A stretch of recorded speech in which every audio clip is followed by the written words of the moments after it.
جو تھا کہ بس کر جانا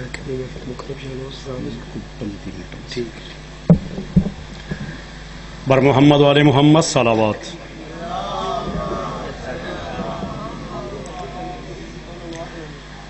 اعوذ باللہ من الشیطان الرجیم. بسم اللہ الرحمن الرحیم.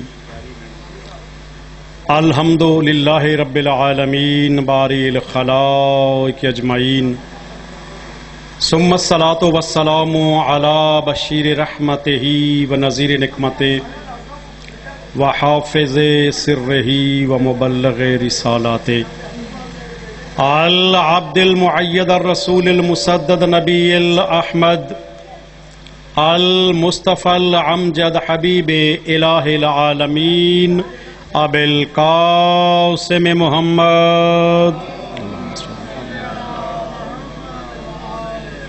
وآلہ الطیبین الطاہرین المعصومین واصحابہ المنتجبین سیما بقیت اللہ العظم فی الارضین.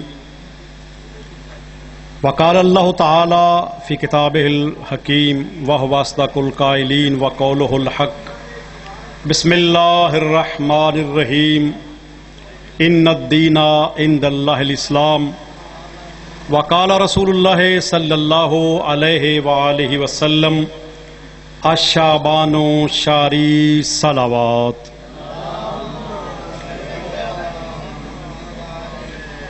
نعرہ تکبیر.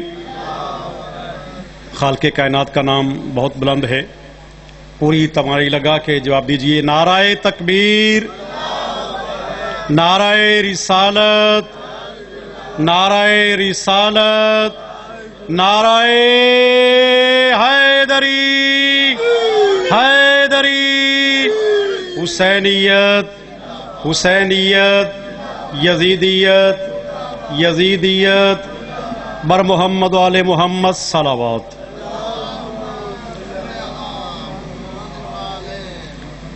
انتہائی معزز و محترم سامعین، ماہ شعبان المبارک کتنی عظمتوں والا مہینہ ہے، کتنی برکتوں والا مہینہ ہے. پورے سال کے ہر مہینے میں کسی نہ کسی معصوم کی شہادت ہے. واحد مہینہ ہے شعبان جس میں کوئی شہادت نہیں ہے، اور محمد والے محمد کے گھر میں ایک نہیں لا تعداد خوشیاں ہیں. پہلی شعبان کو محسن اسلام فاتح شام ثانیہ زہرا جناب زینب سلام اللہ علیہ کی ولادت ہے. 3 شعبان کو محسن اسلام، محسن انسانیت امام حسین علیہ السلام کی ولادت ہے. 4 شعبان کو شہنشاہ وفا جناب عباس علمدار کی ولادت باسعادت ہے. 7 شعبان کو آج حسن ثانی یوسف جن کے قدموں سے بھیک کے صدقے میں حسن لیتا ہے، حسن کے بیٹے جناب قاسم کی آمد ہے. اور 15 شعبان کو ولی العصر جن کے وجود پاک کی وجہ سے یہ دنیا کا نظام چل رہا ہے، جن کے نور کی وجہ سے یہ دنیا منور ہے، جن کے سہارے سے یہ پوری کائنات کھڑی ہوئی ہے، سرکار امام زمانہ کی ولادت ہے. اللہم صل علی محمد وعلی محمد. 13 کو جس گھر میں سارے ہی خوبصورت ہیں، خوبصورتیوں کے مرکز جناب علی اکبر کی آمد ہے. تو اس مہینے کو میں کہا کرتا ہوں نزول انوار کا مہینہ. وہ نور جو نور ازلی ہے، جس نور سے اللہ نے محمد و علی کو خلق فرمایا، اسی نور کے مختلف حصے بنا کے اس ماہ شعبان میں نازل فرمائے ہیں. اس لیے میں ماہ شعبان کو کہا کرتا ہوں نور نزول انوار کا مہینہ، جس مہینے میں مسلسل نور برس رہا ہے. اور آپ کے سامنے میں ویسے کچھ اور سوچ کے آیا تھا. ادھر بیٹھے بیٹھے ارشد نے کہا کہ جی آپ کے علاوہ پھر کون بتائے گا، اور آپ نہیں بتائیں گے تو ماہ شعبان کے بارے میں جو ذاکر بیچارہ تو وہی جو پیچھے رٹ کے آیا ہے اس نے وہی سنانا دینا ہے آپ کو. تو مجھے کہہ رہا تھا کتنا پڑھیں گے، میں جب تھک جاؤں گا بس کر دوں گا. آپ نہ گھبرائیں، میں زیادہ لمبا نہیں پڑھوں گا. تاج خوش ہو جائے، کیونکہ یہ مرید بھی ہے اور مولائی بھی ہے. مرید کو راضی کیا جا سکتا ہے، لیکن مولائی خوش ہو جائے پوری کائنات خوش ہوتی ہے. یقین کریں ایک عزادار کا یہ مقام ہے. میں سید ہوں، محمد و آل محمد کے دروازے سے کچھ الفاظ خیرات کی شکل میں مولا نے عطا کیے. میرا اپنا یہ گھر ہے، اس مجلس کے بانی میرے والد مرحوم تھے، اس لیے میں 1 منٹ پڑھوں پھر بھی میرا فرض ادا ہو جائے گا. سارا دن پڑھتا رہوں پھر بھی شاید فرض ادا نہ ہو سکے، کیونکہ میری جد کا ذکر ہے. میں تو خوش ہوتا ہوں. پرسوں بھی میں آیا تھا، ہر روز ان سے ملاقات ہوتی ہے، پوچھتا ہوں میرے لائق حکم تو نہیں ہے، کیونکہ میں ممنون ہوں. ان کا احسان ہے کہ میرے جد کا ذکر کرواتے ہیں. میں سوچ کچھ اور آیا تھا، خان بیٹھا کرسی پہ کہہ رہا تھا جی 30 نہیں 40 منٹ پڑھیں آپ. اس بیچارے کو یہ پتا نہیں ہے کہ اگر میں سارا دن بھی پڑھتا رہوں محمد والے محمد کے دروازے سے جو علم ملا ہے خیرات کی شکل میں، وہ ختم ہونے والا نہیں ہے. کیونکہ اس دروازے پہ آنے والا تو عام بندہ جاہل نہیں ہوتا. یہ ہمارے بچے یہ سارا دن پڑھتے رہیں تو یہ نہیں تھکتے. تو یہ محمد والے محمد کی کرم نوازی ہے، ان کی مہربانی ہے. میں نے آپ کے سامنے سرنامہ کلام میں سرکار مدینہ باعث تخلیق کائنات، رحمت مجسم، دنائے سبل، ختم رسل، شفیع المذنبین، امام السالکین، سرکار محمد عربی صلی اللہ علیہ وآلہ وسلم کا ایک فرمان عرض کیا ہے. اور سرکار کے بارے میں ہمیشہ یہ کہا کرتا ہوں، جہاں بھی مجھے موقع ملتا ہے اپنی اسکول میں جاؤں، اپنے دوستوں کے پاس بیٹھوں، کسی کی محفل میں جاؤں، کسی کی شادی غمی میں جاؤں، ہمیشہ یہ وصیت کرا کرتا ہوں کہ سرکار مدینہ پوری کائنات میں ان جیسا مالک نے بنایا ہی کسی کو نہیں. اس لیے جب بھی ان کا تذکرہ کرو ہمیشہ اچھے سے اچھے لفظ کا چناؤ کیا کرو. میں کسی پہ ہٹ نہیں کرتا، میرا اپنا علاقہ ہے، لوگ جانتے ہیں میری طبیعت سے، میں کسی کو کچھ نہیں کہتا. بلکہ ارشد نے کہا نا کہ نزدیک نزدیک ہو جاؤ، میں تو یہ بھی کبھی نہیں کہتا. جہاں جس کا دل کرتا ہے بیٹھا رہے، نعرہ لگائے نہ لگائے، صلوات پڑھے نہ پڑھے، صرف یہ کم از کم ذہن میں سوچے کہ میں نے سنا کیا ہے اور اس شاہ جی صاحب نے کہا کیا ہے. بس اتنا ہی کافی ہے. یا سرکار مدینہ کی ذات مقدس جس کی خاطر مالک نے پوری کائنات خلق فرمائی ہے. ہم لوگوں نے کائنات کا لفظ سن لیا ہے، رٹ لیا ہے، آج تک ہمیں پتہ نہیں چلا ہے کہ کائنات ہوتی کیا ہے. وجود خدا کے علاوہ، اس ذات احدیت کے علاوہ جس شے کا انسان تصور کر سکتا ہے وہ کائنات ہے. تو یہ پوری کائنات کی ہر شے، پوری کائنات کی رانائیاں، پوری کائنات کی جتنے بھی خوبصورتیاں ہیں وہ سرکار مدینہ کی عظمت کے صدقے میں خلق ہوئی. جو بندہ جہاں جہاں بھی جو حاصل کر رہا ہے وہ سرکار مدینہ کی عظمت کے صدقے میں لے رہا ہے. تو محمد عربی کا صدقہ کھائے اور محمد عربی کے گیت نہ گائے، یہ اچھا کام نہیں. تو نعتیں پڑھنے والے میرے دوست پڑھتے ہیں اپنی اپنی مرضی کی نعت، اور یقین کیجئے بعض دفعہ بندے کو غصہ بھی آ رہا ہوتا ہے، دکھ بھی ہوتا ہے کہ یہ نعت ہے ہی نہیں. ڈھولا رب دا ماہی تتڑی نو آ جگائیں، یہ نعت نہیں ہے، یہ بازاری لفظ ہیں.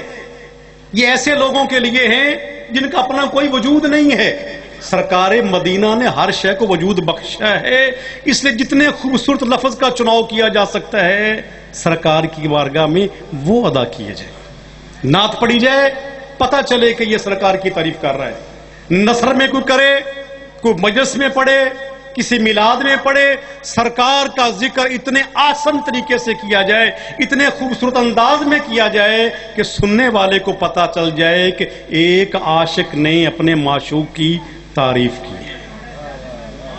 تو میں ہمیشہ کہا کرتا ہوں، جس نبی مکرم کے قدموں سے اٹھنے والی دھول کے صدقے میں، آسان کر دو تھوڑا سا، باہر بازار میں بھی آیا، آپ بھی آئے، مٹی اڑ رہی ہے، بندہ جہاں پر قدم رکھتا ہے مٹی اڑتی ہے کہ نہیں؟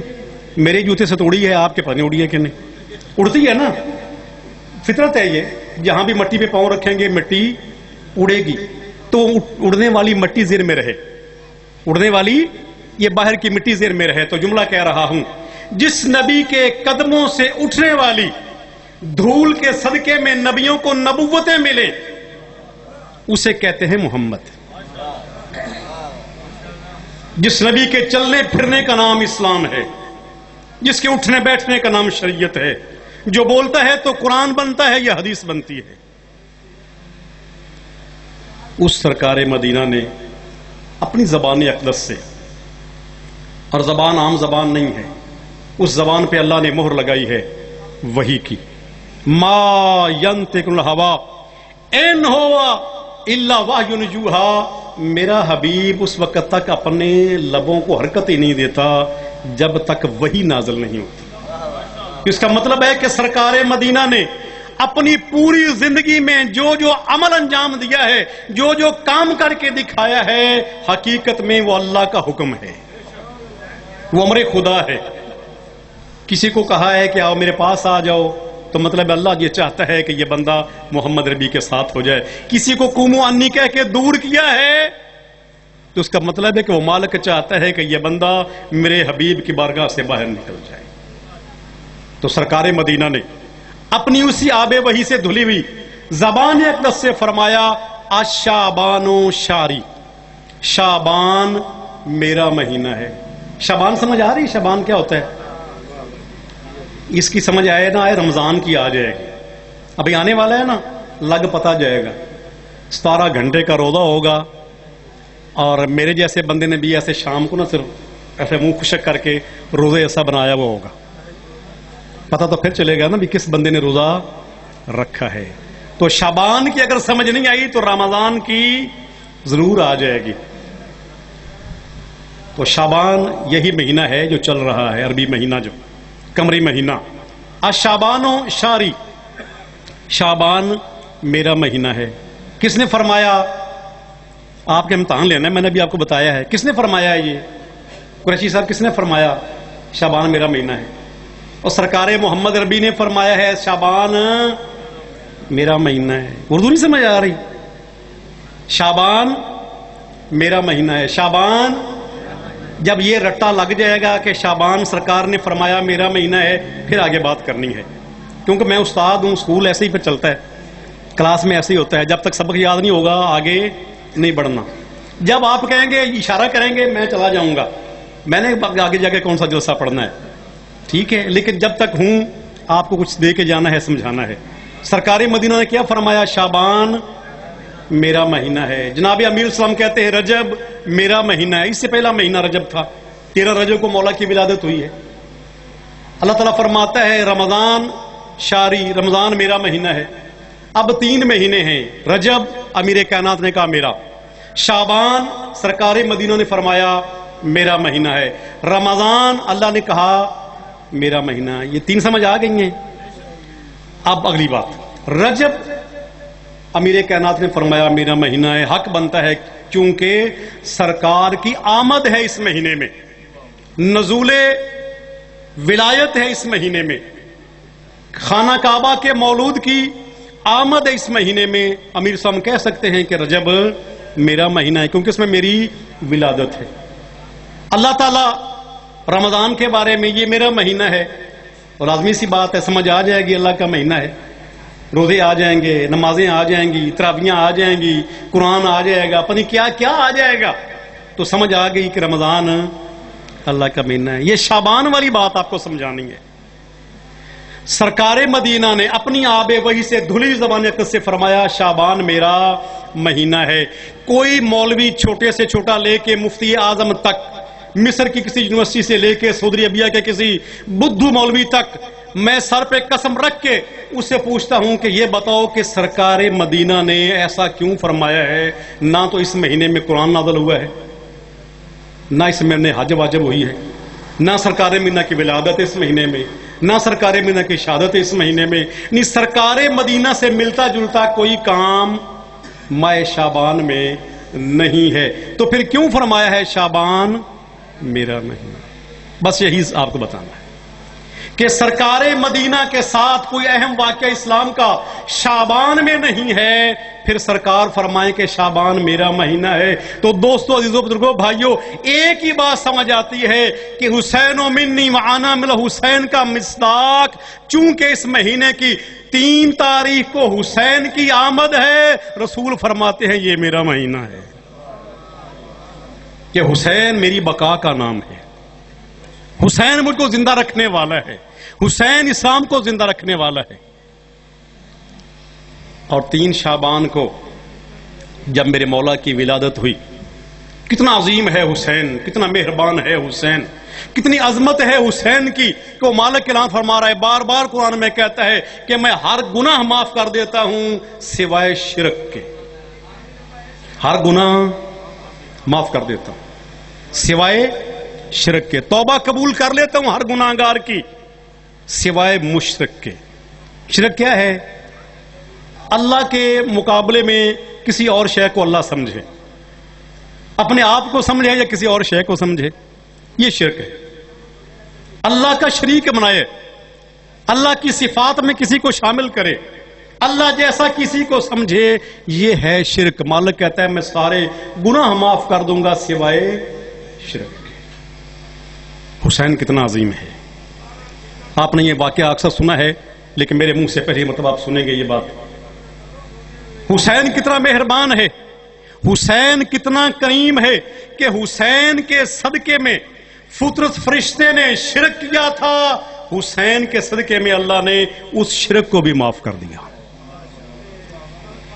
فطرس کا نام یہ عموماً ہمارے ذاکرین اور علماء فطرس پڑھتے ہیں، اسے لفظ ہے فطرس. دردائیل، اصل فرشتے کا نام کیا ہے؟ دردائیل، اسی کا نام ہی فطرس ہے. دردائیل زمین پر خلق ہوا، زمین پر عبادت کے لیے. اللہ تعالیٰ نے فرشتوں کو بس مخصوص ڈیوٹیاں دی ہیں. یہ بندہ ہے جو ہر ڈیوٹی پہ کام آنے والا ہے، یہ جنرل ڈیوٹی پہ ہے بندہ، یہ جنرل ڈیوٹی پہ ہے، باقی ساری ہر شے مخصوص ڈیوٹی پہ ہے. بندے سے سارے کام اللہ لیتا ہے. فرشتوں کو پیدا کیا کہ تو نے رکوع کرنا ہے، ساری زندگی بیچارہ رکوع میں رہتا ہے، سجدے میں ساری زندگی سجدے میں ہے، قیام میں ہے ساری زندگی. جس شے کے لیے، جس فرشتے کو جس جگہ کے لیے پیدا کیا ہے، صرف اس کی ڈیوٹی ہے وہی کام انجام دے. اور اس بھی ایک بات سن لیں، لطف آئے گا. امام حسین علیہ السلام کے روضہ اطہر پر روزانہ 70,000 فرشتے طواف کے لیے آتے ہیں. مومنین طواف کرتے ہیں، زائرین جاتے ہیں، مولا سب کو لے کے جائے. میں سمجھتا ہوں کہ کائنات میں خوش قسمت ہے وہ بندہ جسے مظلوم کربلا کے روزے کی زیارت نصیب ہو جائے. 1,00,000 حج کا ثواب ہے مظلوم کربلا حسین کے روزے کی زیارت کا. قبر حسین کی عظمت ہے. زائرین طواف کر رہے ہوتے ہیں، 70,000 فرشتے روزانہ آسمان سے نازل ہوتے ہیں جن کا کام یہ ہے کہ قبر حسین کے گرد طواف کریں. بس ان کی ڈیوٹی بدلتی ہے، باقی سب کی ڈیوٹی مخصوص ہے. اب دردائیل کو پیدا کیا زمین کے لیے، زمین پہ رہ کے تو نے عبادت کرنی ہے. عورتوں کو کام ہے نہیں، لیکن دردائیل نے اتنی خلوص کے ساتھ، لگن کے ساتھ، محبت کے ساتھ اس مالک کی عبادت کی، مالک کو خوشی محسوس ہوئی، درجات بلند کیے، زمین سے اٹھایا، پہلے آسمان پہ پہنچا دیا. ترقی ہو گئی. دوسرے لفظوں میں کیا ہو گیا؟ ترقی ہو گئی، سکیل بڑھ گیا. زمین سے پہلے آسمان پر، پہلے آسمان پر اسی طرح عبادت میں مصروف رہا، اتنی لگن سے عبادت کی، مالک کو پسند آئی، پھر ترقی ہو گئی، پہلے آسمان سے دوسرے پہ.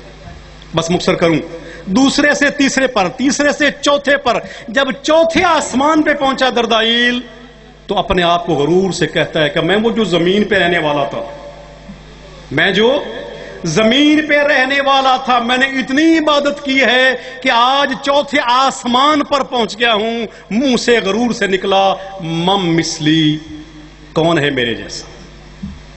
لفظ کیا کہے ہیں؟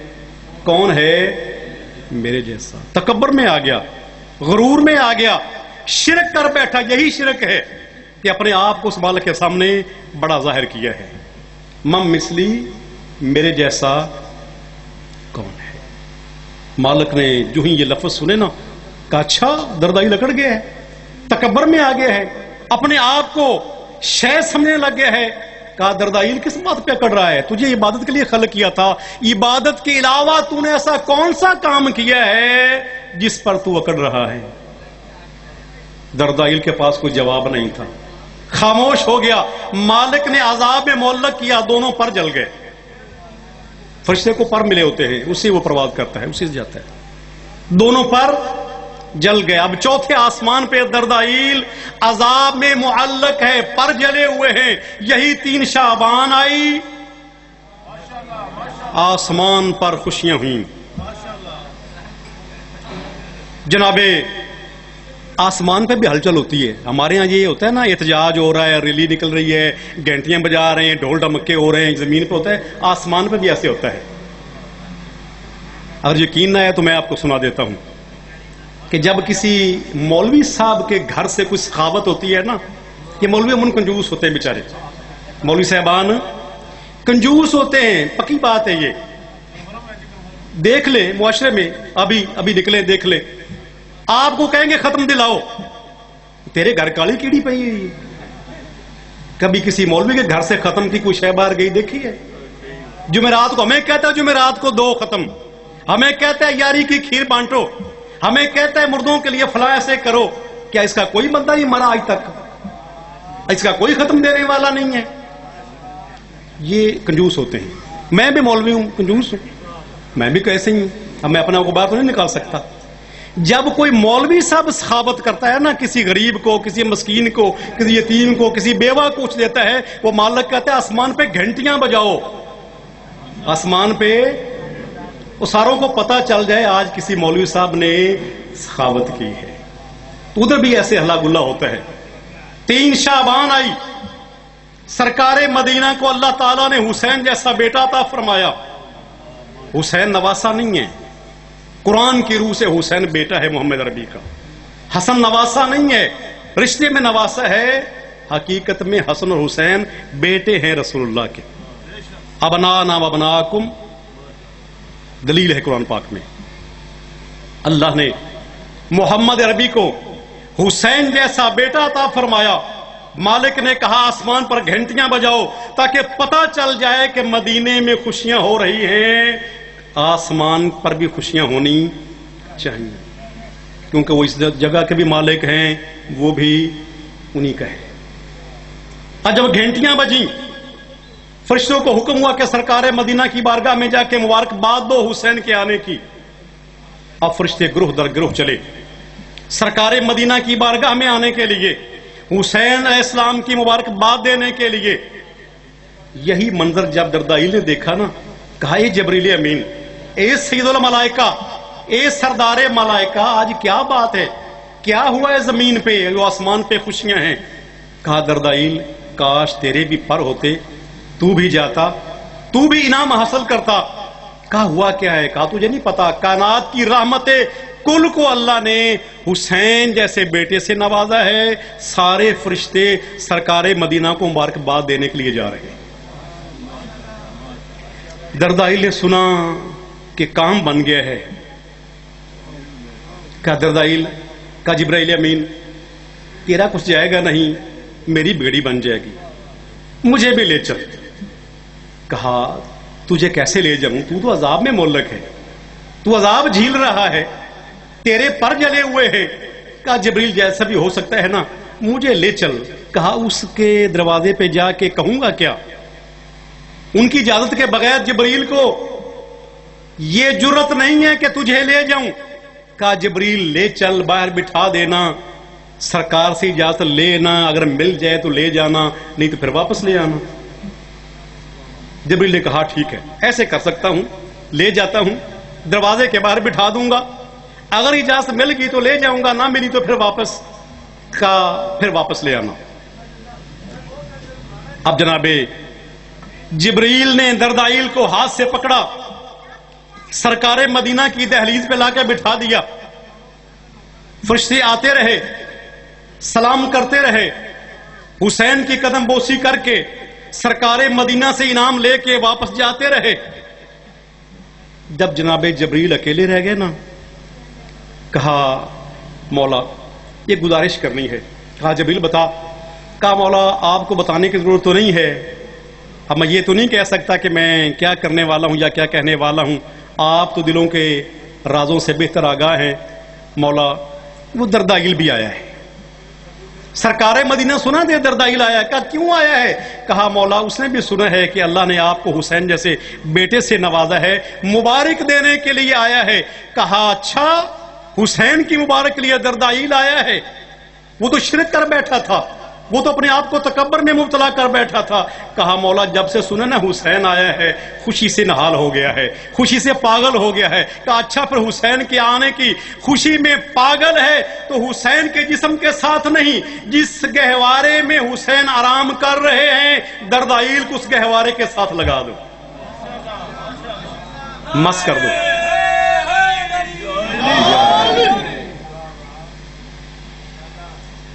سنا آپ نے؟ حسین کے جسم کے ساتھ نہیں، حسین کے گہوارے کے ساتھ مس ہونا تھا۔ دردائیل کو پر ملے، پھر پرواز کرتا جا رہا ہے اور کہہ رہا ہے مم مثلی، مم مثلی، مم مثلی، میرے جیسا کون ہے، میرے جیسا کون ہے، میرے جیسا کون ہے؟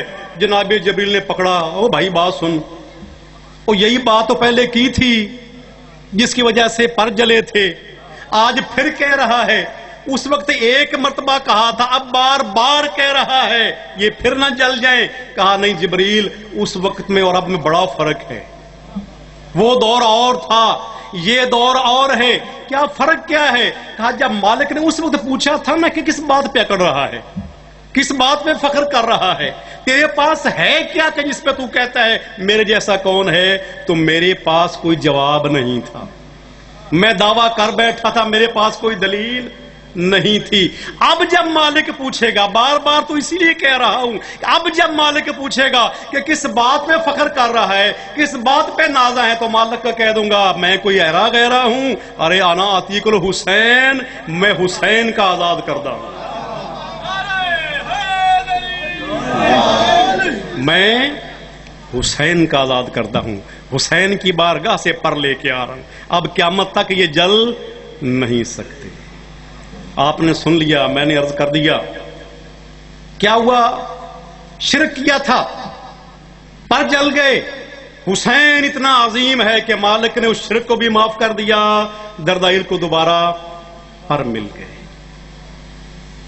آپ کے جو بزرگ ہیں، نوجوانوں کو آج کل موج لگی ہوئی ہے، وہ موبائل پہ سارا دن مست رہتے ہیں، کچھ ہے حاصل ہو نہ ہو اور کوئی کام کرتے نہیں، لیکن بزرگوں نے جنہوں نے تھوڑا بہت سنا ہے، سیکھا ہے، پڑھا ہے، ان کو پتا ہوگا کہ فرشتے کے پر کتنے عظیم ہیں، فرشتے کے پر عام پر نہیں ہیں، کتنی برکتوں والے ہیں، کتنی عظمتوں والے ہیں، ان کے اندر کتنی رحمت ہے کہ جب کسی نبی کے زخموں کو ٹھیک کرنا ہو فرشتہ اپنے پر لگاتا ہے۔ جناب نوح علیہ السلام کا واقعہ تو سارے نے سنا ہے نا، کہ جناب نوح علیہ السلام روزانہ تبلیغ کے لیے جاتے، لوگ پتھر مارتے، پتھر مار مار کے لہولہان کر دیتے، جناب نوح انہی پتھروں میں دب جاتے، ڈھیر بن جاتا پتھروں کا اوپر۔ شام کو جناب جبریل آتے، اپنے پر سے وہ پتھر ہٹاتے، نبی کے زخمی جسم پر جناب نوح اپنے پر پھیرتے، جہاں جہاں سے پر گزر جاتا جسم ٹھیک ہو جاتا۔ اگلے دن جناب نوح پھر عبادت کے لیے اور تبلیغ کے لیے چلے جاتے۔ فرشتے کے پر کتنے عظیم ہیں، کتنے برکت والے ہیں، کہ نبیوں کے زخموں کو ٹھیک کرنا ہو، فرشتے اپنے پر لگاتے ہیں، تو پھر کہنے کی اجازت دیجئے حسین کتنا عظیم ہے، حسین کتنا بڑا ہے، حسین کتنا کریم ہے کہ اسی فرشتے نے پر لینے ہوں حسین کے گہوارے کے ساتھ مس ہونا پڑتا ہے۔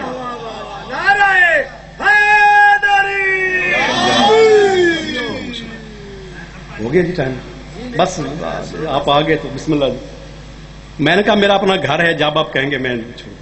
مصائب میں نے پڑھنا نہیں ہے کیونکہ خوشی کا دن ہے، بس یہی گزارش کرنی ہے دوستو عزیزو، حسین کی بارگاہ میں آیا کرو۔ یہ مجلس حسین کوئی بھی کروائے، یار محمد بلوچ کرائے، تاج محمد بلوچ کرائے، کوئی شیخ کروائے، کوئی سید کروائے، کوئی چودھری صاحب کروائے، مجلس حسین سمجھ کے جایا کرو، پڑھنے والا کوئی بھی ہو۔ یہ وہ جگہ ہے جہاں پر جب شروع کیا تھا تو میرے والد صاحب آیا کرتے تھے، تانگے پہ بٹھا کے لایا کرتے تھے ذاکر شوکت کو شیرگڑھ سے، اس وقت بھی ذکر حسین تھا۔ آج آپ لوگوں کے ذہن میں بار بار آ رہا ہوگا ذاکر وسیم عباس آ رہا ہے، اس کے سر سے اللہ نے مہربانی کی ہے، یہ محمد والے محمد کا کرم ہے، اور میں کہتا ہوں کہ یہ کرم ہمیشہ رہنا چاہیے۔ اپنے کسی حماقت کی وجہ سے کھو نہ بیٹھے بندہ، کوئی بندہ بڑا نہیں ہے، کوئی ذاکر بڑا نہیں ہے، کوئی مولوی بڑا نہیں ہے، کوئی علامہ بڑا نہیں ہے، ذکر بڑا ہے، اور ذکر کے صدقے میں عزت ملتی ہے۔ آج وسیم عباس کے سر سے سورج نکل رہا ہے، میرا بچہ ہے، بچپن میں میرے ساتھ رہا ہے، ابھی آئے گا، دیکھیں میرا بیٹا پچھلی دفعہ آیا تھا تو آیا نا، وہ تو کہتا جی آپ کو جانتا ہے، جب وہ مجھے ملا کہتا وہ پرانیاں سنگتاں مل پئیاں نے، یعنی وسیم عباس بڑا چھوٹا تھا جب میرے سامنے میں پڑھا کرتا تھا، اس لیے میرے لیے وہ میرا بھائی بھی ہے، بچہ بھی ہے، بڑا ہے، بہت بڑا ہے، اس کا نام بڑا ہے، لیکن ذکر بڑا ہے اصل میں۔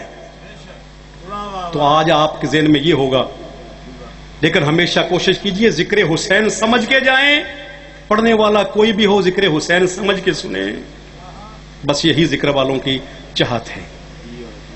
تو کائنات میں اللہ نے حسین سے بڑا کسی کو نہیں بنایا، یہ سارے گھر والے بڑے ہیں، اس میں تو کوئی شک ہے نہیں، ان سے بڑا کوئی ہے ہی نہیں۔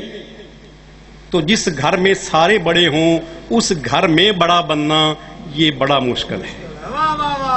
تو حسین نے اپنے کسی رشتے کی وجہ سے اپنا تعارف نہیں کروایا کہ میں حسین رسول اللہ کا بیٹا ہوں، میں علی کا بیٹا ہوں، میں فاطمہ کا بیٹا ہوں، کبھی حسین نے یہ نہیں کہا، بلکہ یہ سارے فضائل تو سرکار مدینہ نے حسین کو سنائے ہیں۔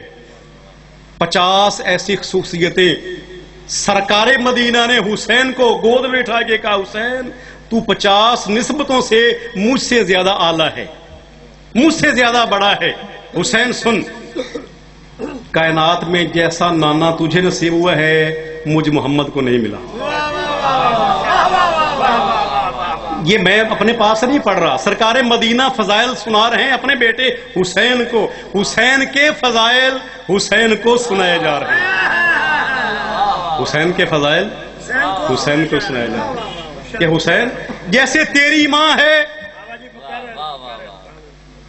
سرکار مدینہ نے اپنی آب وحی، میں نے عرض کیا تھا نا کہ سرکار اپنے ماشاءاللہ جزاک اللہ جی جزاک اللہ، مولا قبول کرے، مولا اس کے رزق میں اضافہ کرے۔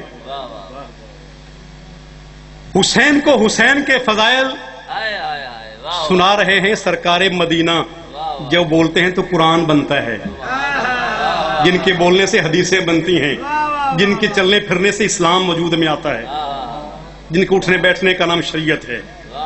حسین کو گود بٹھا کے سرکار مدینہ فرماتے ہیں حسین 50 نسبتوں سے تو مجھ سے اعلیٰ ہے۔ پہلی بات یہ ہے کہ جیسا نانا تجھے نصیب ہوا ہے کائنات میں مجھ محمد کو ایسا نانا نہیں ملا، جیسا تیرا بابا علی ہے مجھے ایسا باپ نصیب نہیں ہوا، جیسے تیری ماں زہرا ہے ایسی میری ماں نہیں ہے، جیسے تیرا بھائی حسن ہے ایسا میرا کوئی بھائی۔ بس ختم کرو، آپ کی زحمت کو پڑھنے والے کافی موجود ہیں۔ 3 ایسی خصوصیتیں، پوری ایک کتاب ہے خصائص الحسینیہ، اتنی موٹی کتاب ہے عربی میں، خصائص الحسینیہ، امام حسین علیہ السلام کی خصوصیات۔ میں نے تو آپ کو کچھ بھی نہیں سنایا، تو ہمیشہ کہا کرتا ہوں اب میرا کام یہی ہے، میں کیا کروں، مجبوری ہے یہاں پر کھڑے ہونے کی۔ میں کہا کرتا ہوں ہم اچھے کپڑے لے لیتے ہیں چاہے ادھار پیسے لینے پڑے، اچھا جوتا لے لیتے ہیں چاہے ادھار پیسے لینے پڑے، تو میرے دوستو عزیزو محسوس نہ کیجئے گا، کم از کم اپنے گھر میں کوئی 2-4 کتابیں بھی رکھو جس سے آپ کو آشنائی ہو جائے محمد و آل محمد کی سیرت و کردار سے اور ان کی خصوصیات سے۔ اچھے کپڑے یقین انسان کی زینت ہے، ہر بندے کا دل کرتا ہے وہ پہنے، اچھا جوتا، اچھی گاڑی، اچھی سواری، اچھا گھر، یہ منع نہیں اسلام میں، یہ مولوی نے ایسے خواہ کیا ہوا ہے، اسلام میں ایسا کچھ منع نہیں ہے، لیکن ہر وہ شے منع ہے جو حرام سے بنائی جائے۔ میں حرام کے پیسوں سے گھر میں قرآن لا کے رکھ دوں، کیا فائدہ ہے اس قرآن پاک کا جو حرام کے پیسوں سے میں نے خرید کے رکھا ہے؟ ساتھی کی زمین کا پانی توڑ کے میں نے اپنی گندم کو لگایا ہے، اللہ کی مہربانی سے 200 من گندم ہوئی، اس میں سے بیچ کے میں ڈھول بجا رہا ہوں، حج پہ جا رہا ہوں، یہ حج پہ۔ اب ایمان سے بتاؤ، گندم کو پانی تو چوری کا لگایا ہے، حج پہ جا کے کیا کروں گا؟ کسی کو کچھ حاصل ہونے والا نہیں ہے۔ میں اپنے دادے کے لیے جی، اپنے باپ کے لیے جی یہ 10 دیگیں کر رہا ہوں، اللہ کی راہ میں بانٹ رہا ہوں، اور چوری کے پانی سے اگنے والی گندم کے صدقے میں وہ 10 دیگیں کر رہا ہے، مردے کو عذاب ہوگا اور زیادہ، مردے کو اور مار پڑے گی کہ تیرے بدبخت کی وجہ سے اس نے یہ کام بھی کیا ہے، تیرے نامہ مال میں اور بھی جوتے ہیں۔ تو کوشش کیجئے گھر میں کتابیں رکھیے، 2-2 4-4 کتابیں لے لیجئے، ان کو پڑھا کیجئے تاکہ محمد والے محمد کی سیرت آگاہی رہے۔ تو بس گزارش یہ کر رہا تھا، 3 ایسی خصوصیتیں جو خصائص حسینیہ سے پڑھ رہا ہوں۔ الشفاء فی قبۃ الحسین، سرکار مدینہ فرما رہے ہیں، باعث تخلیق کائنات فرما رہے ہیں کہ حسین اتنا عظیم ہے کہ حسین کے استجابت الدعاء فی قبۃ الحسین، حسین کے روضے کے نیچے جو بھی دعا مانگی جائے اللہ اسے قبول کر لیتا ہے۔ پہلی خصوصیت یہ ہے کہ حسین کے روضے کے نیچے زری کے پاس انسان جو بھی دعا کرتا ہے اللہ اسے قبول کرتا ہے۔ الامامۃ فی ذریۃ الحسین، اللہ نے امامت حسین کی نسل میں سے رکھی ہے، باقی معصومین کی نسل میں سے نہیں، امام حسن علیہ السلام کے نہیں، حالانکہ عظیم ہیں، حسن وہ امام ہیں جو حسین کے بھی امام ہیں، لیکن کیا ہے؟ الامامۃ فی ذریۃ الحسین، امامت حسین کی ذریت میں سے۔ والشفاء فی تربۃ الحسین، کعبے کی مٹی یقیناً پاک و پاکیزہ ہے، مسجد نبوی کی مٹی یقیناً پاک و پاکیزہ ہے، روضہ رسول کی مٹی یقیناً پاک و پاکیزہ ہے، لیکن پوری کائنات کی ہر جگہ کے بارے میں نہیں فرمایا، صرف حسین کی مٹی کے بارے میں فرمایا ہے۔ الشفاء فی تربۃ الحسین، شفا صرف حسین کی خاک شفا ہے، شفا صرف حسین کی مٹی میں ہے۔ اور مٹی بھی کہاں سے آتی ہے؟ وہ کربلا میں گیا ہوں، مولا صاحب کو لے کے جائے، صحرا ہے، پاس دریا ہے، دونوں طرف صحرا ہے، یہ سیدے گاہ کو خاص جگہ سے بنتی ہے مٹی، اسی صحرا سے لیتے ہیں، دوسرے لفظوں میں یہ کہ ڈھائیوں سے لیتے ہیں، یہ ہمارے پاس ڈھائے ہیں نا، وہ یہ ڈھائیوں کی مٹی ہے جس سے سیدے گاہ بنتی ہے، لیکن اللہ نے اس میں شفا ایسی رکھی ہے جس مریض کو کوئی دوائی اثر نہ کرے سوائے موت کے اسے مٹی دے دی جائے، کربلا والی خاک شفا دے دی جائے، مالک اسے شفا عطا فرمائے۔ تو اللہ تعالی ہم سب کو ذکر حسین علیہ السلام کو سننے، سمجھنے اور اس پر عمل کرنے کی توفیق عطا فرمائے۔ اور سب دعاؤں کی آخری دعا ہے کہ مولا ہر ایک بندے کو، میرا خیال ہے کہ جو بھی مومن ہے، جو بھی مسلمان ہے، وہ یقیناً چاہتا ہے کہ حسین کے روضہ اطہر کی زیارت نصیب ہو، اور بار بار ہو، ایک مرتبہ نہیں بار بار ہو۔ تو مولا آج کے ذکر کے صدقے میں بانیان کو مولا مظلوم کربلا کی روضہ اطہر کا زوار بنائے۔ آپ جتنے بھی احباب مائیں اور بہنیں تشریف فرمائے ہیں سب کو مولا اس روضہ اطہر کی بار بار زیارت نصیب فرمائے، اور اس میں جتنے بھی اسباب چاہیے اپنے ہاتھ سے مہیا فرمائے، جتنی بھی کمیاں کوتاہیاں ہیں اپنی بارگاہ سے انہیں پورا فرمائے۔ وما توفیقی الا باللہ۔